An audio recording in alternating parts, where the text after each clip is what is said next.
what difference does it make? Well, but that, irrespective of those talking points, and I get your point 100% with regard to how it doesn't really talk about the core issues of why we should be over there helping Israel. This is a MAGA movement. These people don't care. Just the same way Trump doesn't care how he gets his agenda served. Tucker Carlson's going to use, his approach to defend that side of the equation as well. Look, it's his platform.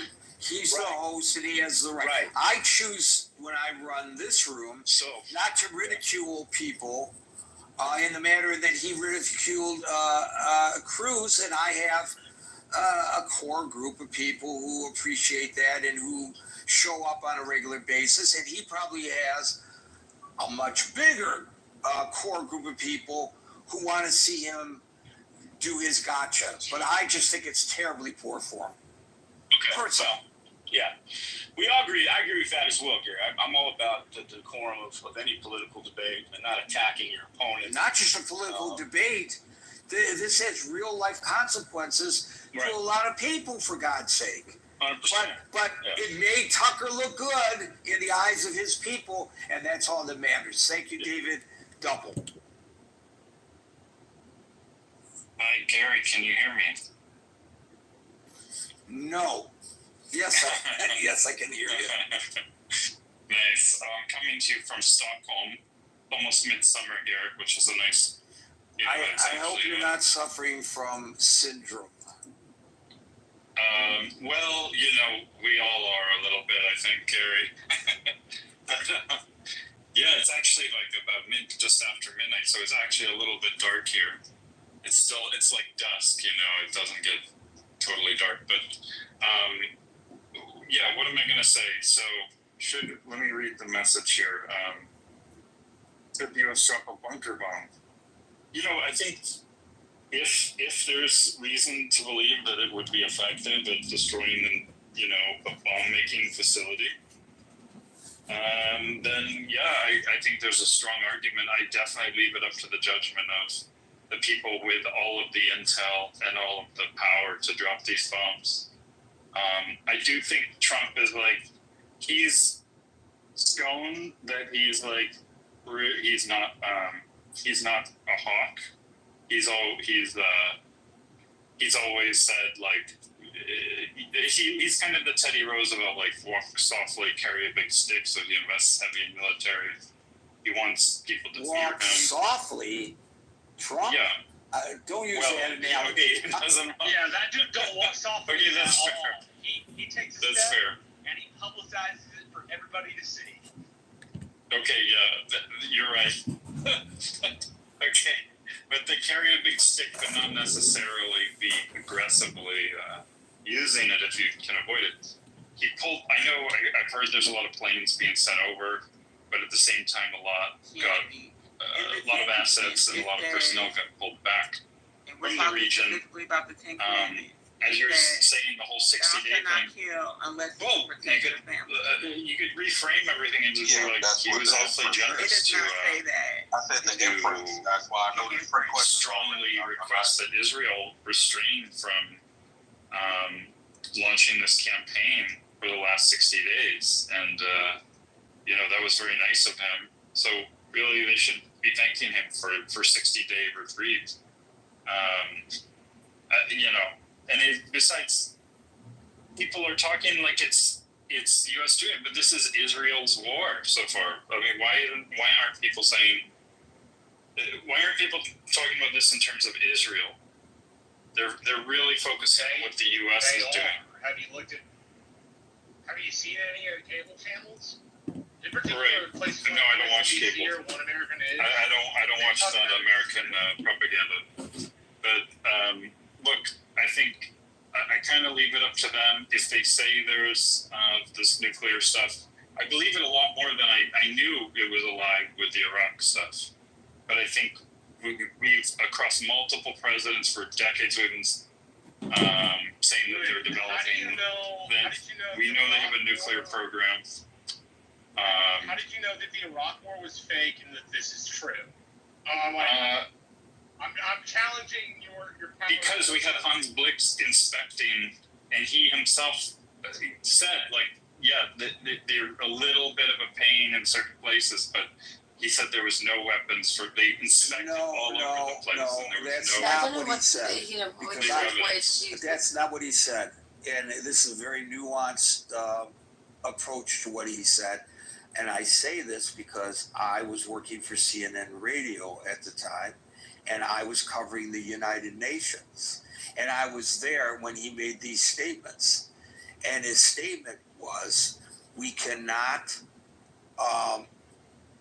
we have not found weapons of mass destruction, but I cannot say that there are none. Now I'm paraphrasing, but he hedged his response.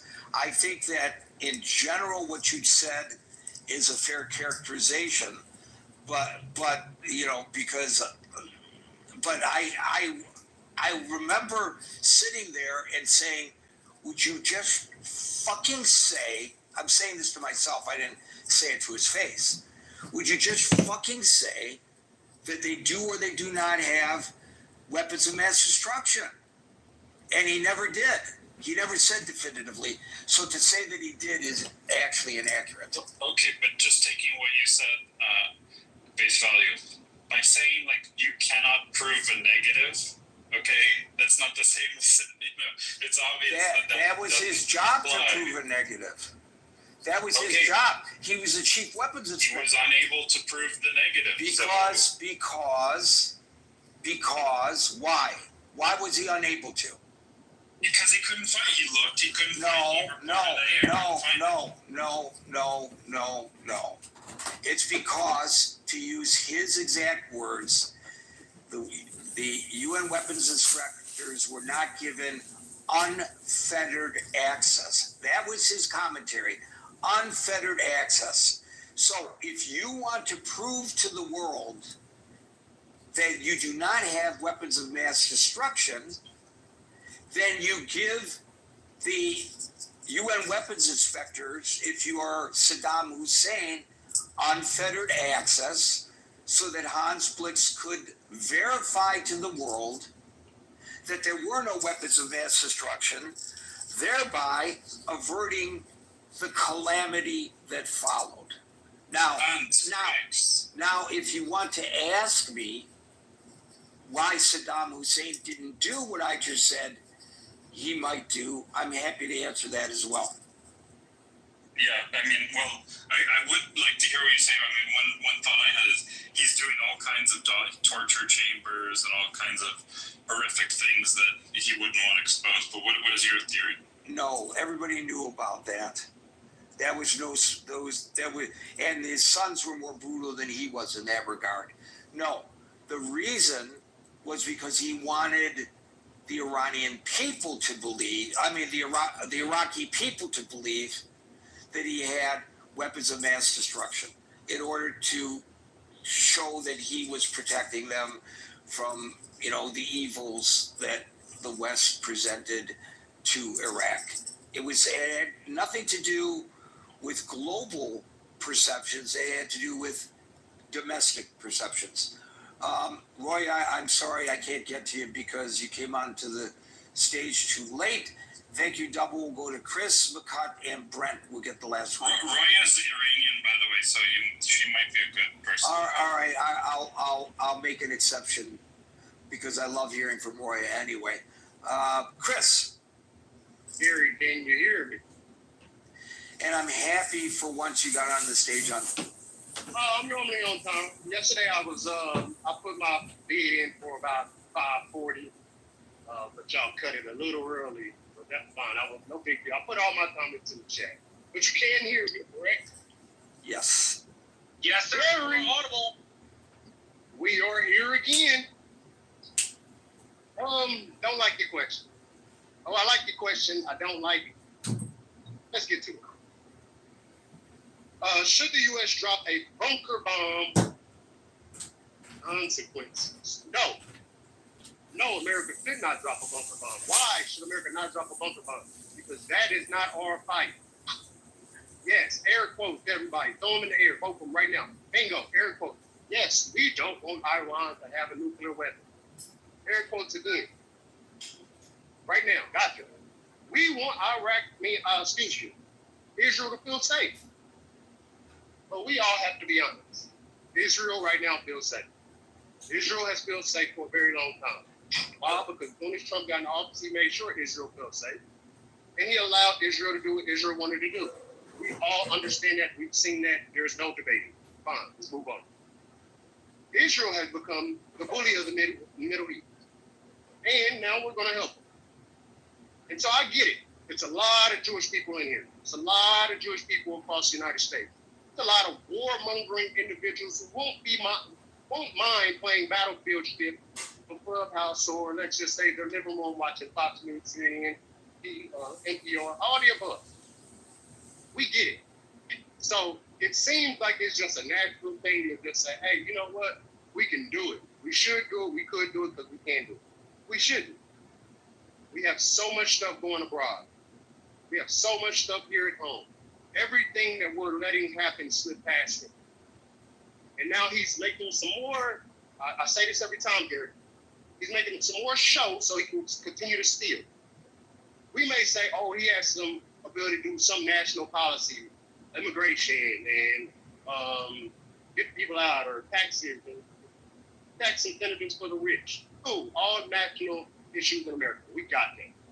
He has no ability to do foreign policy.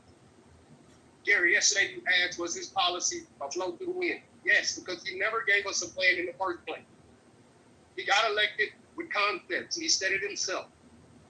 So no, now we're currently watching him concept plan foreign policy, which could dictate a new world war. And all capabilities, it could literally turn into a shit show tomorrow. But we've allowed him to do this because we judge him on a curve. We've judged Trump on a curve for 3 election cycles, and he's won 2 of them. But now we're about to witness somebody take us possibly into a war while we have so many issues on our ground, our streets. He's skipping over Congress every step he can. He's not moving in the light of the Constitution or the status quo that actually got us this far in this country's history. With the growth, some setbacks, but more growth, a little more setbacks, a lot more growth. Like, we've done well with going through status quo. I'll start there, but let's move on because I want to finish fast. Next thing is, why are we so animated and going to war? All I hear on this stage, in other rooms too, and also on CNN, and also on our news channel, is hold on a second. Go ahead. Hold a second. I need a clarification. Okay. Because I brought this up earlier, and I will bring it up again. Is dropping 30... Yes. I haven't asked it yet. Dropping any bomb on anybody else's fight is us basically declaring war, Gary. I did catch that question. It's not declaring war. We have not. But is it, when you use the term going to war, it conjures up an image, whether deliberate or otherwise, of, Johnny go marching in, and you got an Iraq, Afghanistan kind of a situation. Is that what you are trying to impart, that we're going to go to war in that manner? Gary, what I'm trying to impart is, if you're in the middle of a fight, a one-on-one fight, and I throw you a knife, I am now part of your fight. That's what I'm saying. That wasn't my question. That was the analogy to the answer that you got. I don't think you had. In all due respect, and I'll let you get on. But I don't believe you answered the question directly. But go ahead.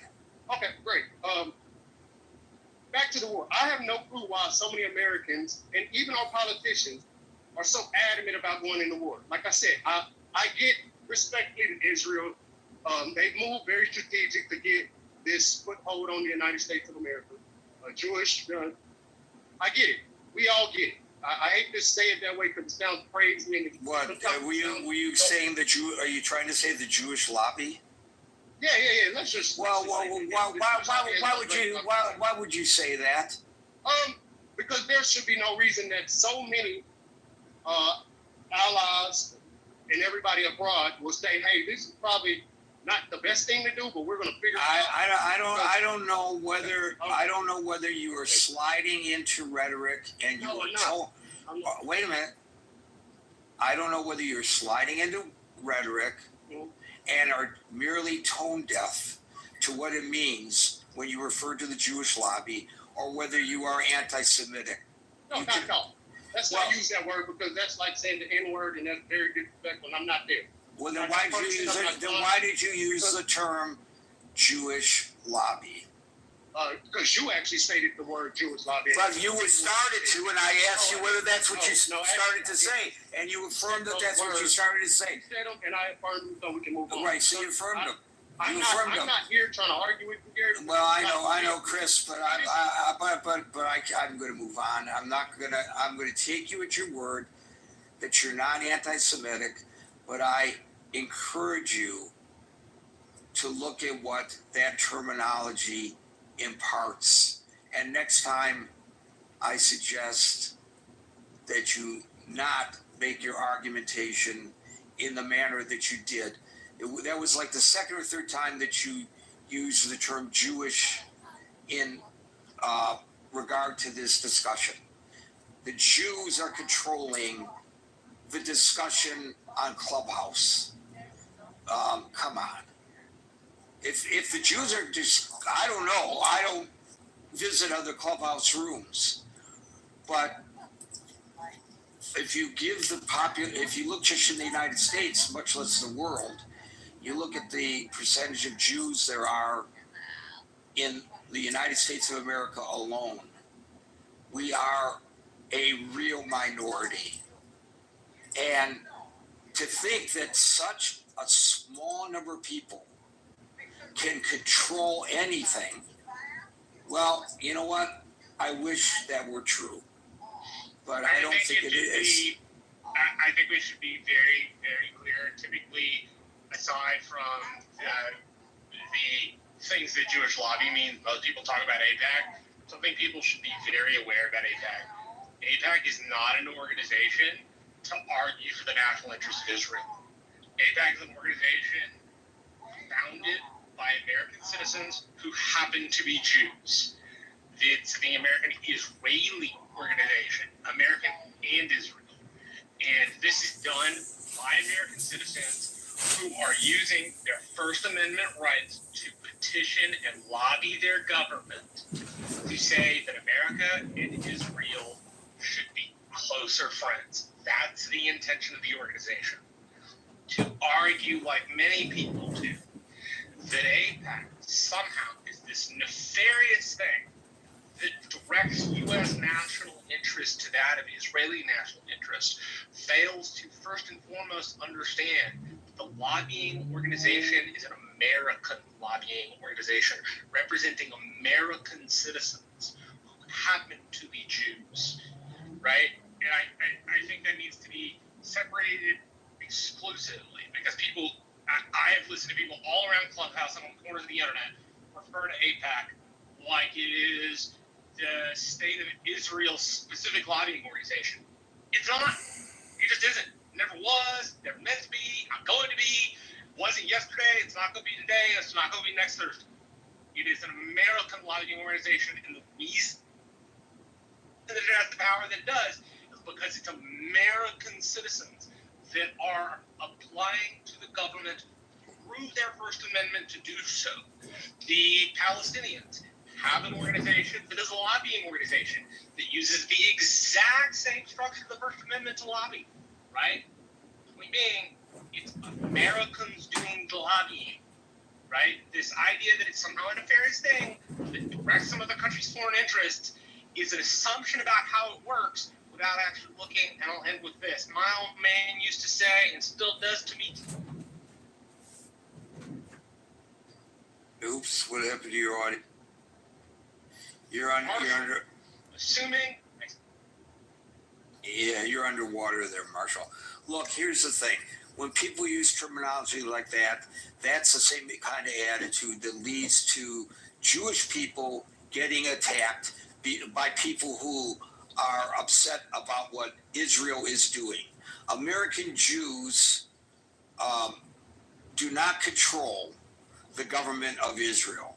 They have no influence as to what the government of Israel is doing.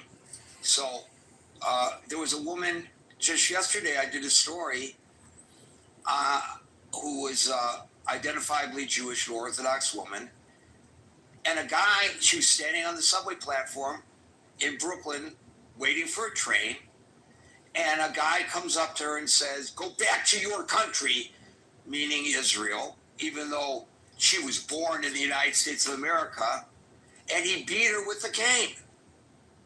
This is what's going on in the United States, and that's why words such as Jewish lobby are very dangerous. McCut, Brent, and Roy, and I thank you for your intervention there, Marshall. Look, hey Gary, how you doing? pretty good. I don't know why the Jews always get thrown into it. Anything concerning the Iranians, people just throw Jew out there. I don't know why that is. The Iranians are a global problem. They're not exclusive to Israel. And the regime they've actually been a problem since its inception. As soon as they came into power, they had that war with the Iraqis, because I believe they were trying to meddle in Saddam's Iraq, trying to like prop up the Shia militias there in Iraq. A million people died in that conflict. 1 million. That's right. And in the end, nothing really came with that conflict. But I'm really curious I'm not old enough to know, but I'm really curious as to why the U.S. chose to eliminate Saddam before the Iranian regime. That's a question for a different day. That was a big mistake, and there was no clubhouse, but this gathering was well established on another platform in which I challenged somebody who, from the Council on Foreign Relations, who was a supposed expert. And this was before Saddam was taken out. I had him as a guest. And I said to him, isn't eliminating Saddam going to create an imbalance in the Middle East and give the Iranians the kind of power that, of course, now in retrospect, we see today? And he lectured me like, you don't know what you're talking about. I'm the expert, just for asking the question. Well, I think that history has proven me correct. Big mistake taking out Saddam. But anyway, go on with your point. Look. Yeah, so I will say that dropping the bunker bomb is what needs to be done. Now, this is going to lead to some difficult decisions that we're going to have to make after that. This is not you can't have your lunch and eat it. There's no free lunch in this situation. Meaning, we can't just blow it up and be like, all right, it's done, it's over. That's not what's going to happen. I believe a weakened and degraded regime is far better than, at this point, just removing them without having a clear alternative. And the reason I say this is because every time the U.S. or the West goes in and they remove a dictator in that region, a more robust and sophisticated regime props up elsewhere. And I don't know if that's a game we want to play, you know, because at the end of the day, we're gonna have to deal with this.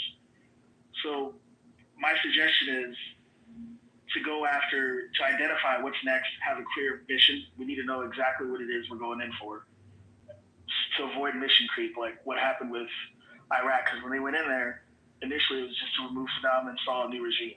Then we started hunting down terrorists and blowing up. You know, we had what was that guy's name?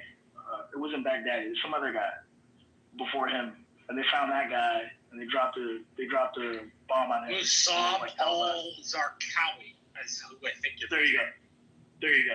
See, we had no idea that guys like that would pop up after removing Saddam. So I'm just curious as to, like, we do this thing. I know people are adamant, no boots on the ground, but is it feasible to do that without boots on the ground? Like, say you blow up this bunker, and you're still gonna have. Okay, I'm gonna move it along because it's 6:50, and I've got a drop dead moment that I have to walk out of here. But I will tell you that my understanding, and Anson helped in that understanding today. You can drop bunker bombs, plural, on the two most subterranean and advanced nuclear sites, and if that's all you do, you set them back a number of years, maybe 3 years is the number that I've heard. So at least you've set them back 3 years. If you drop it and you are able to then have people go in and further dismantle, then you may eliminate the threat altogether.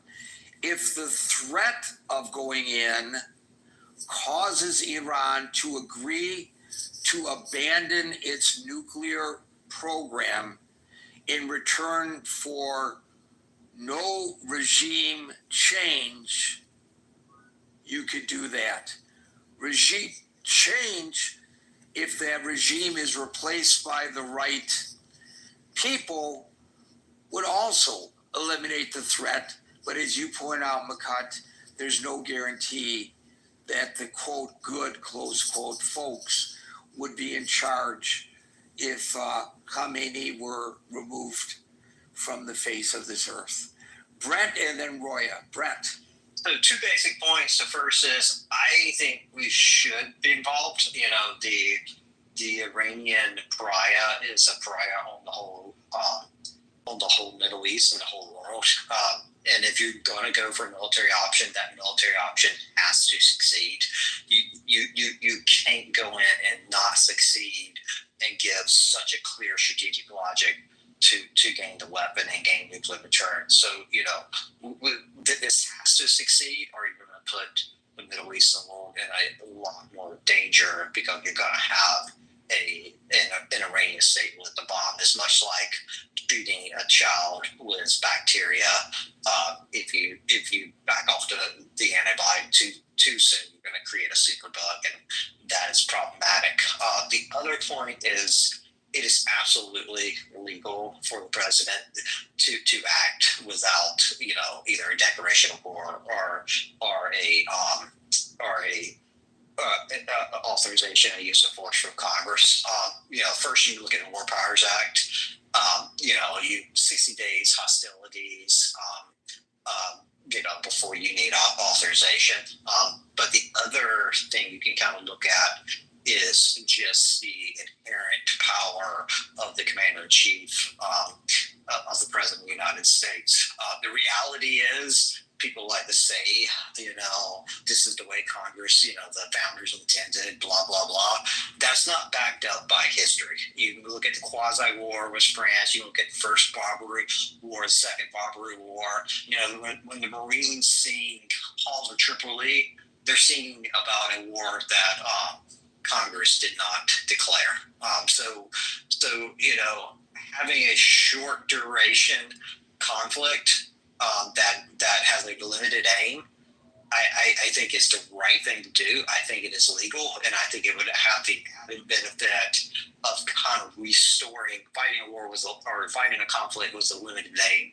It would have the added benefit of kind of restoring the deterrent effect of the U.S. military, which has suffered because of, frankly, Iraq and Afghanistan and kind of, you know, a few decades of policy failure. Thank you. Roya, you get the last word, and the folks that are in queue can't get to you today, but please click on link above and continue the conversation in the chat. Roya, you're up and you're left.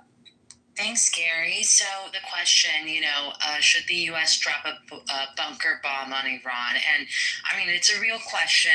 And I think if we're going to ask it, we need to talk about what this actually is and what it isn't. So, you know, first, from my perspective, this wouldn't be a war. It wouldn't be boots on the ground. We're talking about highly specific strike towards Fordo, right? That's the most important one.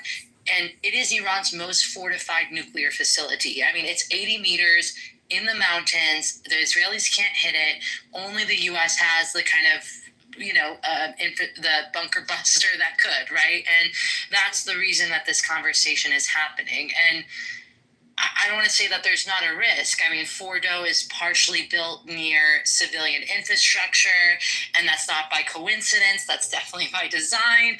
The regime does that on purpose. So, any response is going to look reckless. A strike like this, wouldn't be the cleanest, and it wouldn't be casualty free. And that just needs to be said plainly. But, I also think that doing nothing hasn't been clean either. I heard some people on the stage worried that this would turn into another Iraq or Afghanistan. From my personal perspective and my lived experience, I don't believe so. Iran is not a collapsed or tribal state. It's a coherent nation with centralized institutions, a long-standing national identity, from the time of Reza Shah and Ataturk with their westernization movements and the fight to westernization. I mean,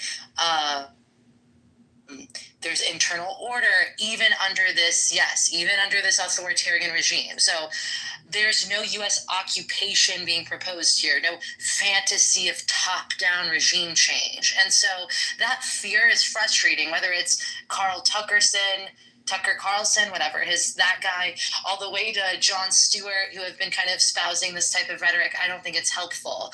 And the fear, from my perspective, the fear isn't state collapse. It's a fear of, I guess, escalation. And I get that that's fear, but the regime already is escalating. I mean, I don't need to go into who it funds, what areas it's attacked.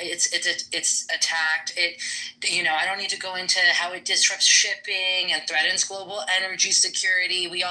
Everyone already knows this. So pretending that this isn't our problem, like us Americans, that this isn't a problem, doesn't make it less of one. It just means we're going to respond later with way less options because time is ticking. And, I did want to say this, we said we weren't going to cover it, but already inside Iran, people are already resisting. This is a population of the highest percentage of political prisoners per capita on planet Earth. I mean, there's movement, there's protests, there's already strikes, there's coordination. It's not perfect, right? But it's happening. And they're not asking for us to come in, us, the U.S., to come in and liberate them, like this is the liberation of Normandy. But if a single targeted strike could potentially weaken, the regime's sense of invulnerability, which they've highly relied upon to stay alive and keep the people afraid, I mean, that could or couldn't, be enough to shift the energy, and they might be able to do more with that space that's freed. So Fordo isn't just some nuclear site. It's a symbol of how this regime operates. That's really what I want to say. It's hidden, it's insulated, they're always so smug, these Ayatollahs, that the world will never react. So, yeah, I mean, this isn't about rushing into war, but it's also not pretending that strategic paralysis is the high ground, right? That's my personal perspective. And if in any shape or form, some sort of calculated action could delay Iran's, breakout timeline, break this regime's confidence and open space for people who are already organizing, I don't think it's completely off the table. So, yeah, no acting is still a choice, and we've seen what that choice keeps producing, as you've mentioned, Gary. So I'll just leave. Thank you, Roy. I'm glad I made an exception and allowed you on the stage late. Folks, we're here Monday through Friday from 5 p.m. to 6 p.m. New York time, so until 5 p.m. New York time tomorrow. For the next edition of the Critical Thinking Forum, everybody be safe, be well, and peace out. Liability only, just basic. So, all this stuff sounds good, but he better have a heck of a personality to make me decide to take him on long term as a financial, liability. You better. I mean, it's got to be. His character. All that has to be there. And then on top of that, I feel like if his character was what it was, then he would be doing the right thing. The question I asked you was if you was driving anywhere. It sounds like you're in the car. Oh yeah. Or you, Let me turn my shit off. or you home? He got a car. I'm in the car right now. Yeah, that's what I'm saying. I have to take your ass home. You hide for that. That's like beyond fucked up. What are you? Just so you know, Pull over. Oakland does have a driving. youth event tomorrow. Yo, you got mushrooms and weed in your system. That mix, no bueno. Okay. In fairness, he said he's not driving. So are you a passenger of a car or you just sitting in the car leisurely high as fuck right now? He's sitting in the car smoking weed and eating mushrooms. No. There you go. Thank you, Dr. A. And Tzatziki. Oh, and Tzatziki. I'm sorry. I forgot you was eating too. My bad. But yeah, everything's cool. Everything is hot out. It's real hot out. I'm trying to get to the beach, y'all. How you trying to get there? I'm trying to drive. I'm saving gas on this. Here we go back to square one. You should be. Get out the car. Oh, Find your ass an Uber if you want to go to the beach. He lives right across the street from the beach. What you need an Uber? Just needs to go across the highway. Then why does he need to drive though? Please don't turn the engine on, I didn't say anything about him driving. I just said he just needs to walk. You think I ain't a Californian? I know how to stay parked until I sober up. Bug in water. You be taking chances. I know this is not the first time you do this shit, but you be taking chances. Oh hell no! I had a nice first date with a lovely Get a contact in there, man. Now you gotta be high to have a date. What the helly?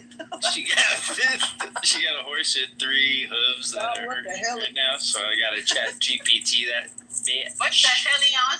What? Now, I you know Dr. Doolittle, so bro. What the hell is everybody? It's 105. Oh,